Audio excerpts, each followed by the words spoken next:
Shalom, shalom. This video is about the Gospel of John chapter 16, verses 23 and 24.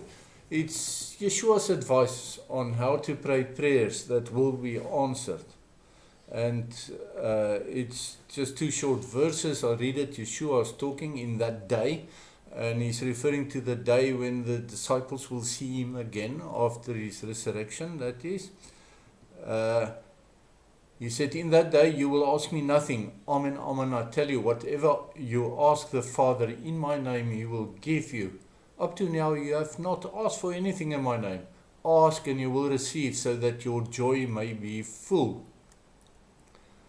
So Yeshua's advice on how to pray prayers that will be answered is the following. 3 points. Address your prayers to the Father. Be led in your prayer by the Spirit of Truth, the Helper, and pray in Yeshua's name with His authority. The Father is the one who answers prayer, so we have to speak to Him in our prayers. Not address your prayers to the Spirit, for instance. Yeshua's taught us on several places in the Bible, also in the Lord's Prayer, that we have to address the Father. Yeshua's name carries great authority, and to seek trivialities in His name is to dishonor His name, and to use His name in vain. To be self-centered and to seek your self-interest only is to be vain.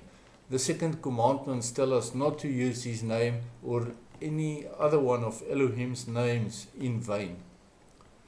If we are led by the Helper in our prayers will be for God's will to be done on earth and our lives, and in our lives and in the lives of the people we intercede for, to the extent that His will is already done in heaven. In this manner the disciples should pray, and so must we. Then Yeshua promised, whatever you ask the Father in His name, He will give you. Yeshua encouraged them and us by adding, ask and you will receive, so that your joy may be full.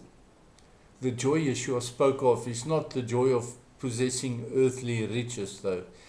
The context is the joy of walking in His Torah ways as a forgiven, clean soul, and of knowing Him from the Torah and the prophets. It's a deep joy. But our earthly and bodily needs are not excluded as prayer topics either. The Father provides for us to His glory. Hence His name El Shaddai, the God who provides for us as a nursing mother feeds her baby. Because the Hebrew word shad, that is the root for Shaddai, it refers to a mammary breast. And Adonai Yireh, another name of Him, means the Lord my provider.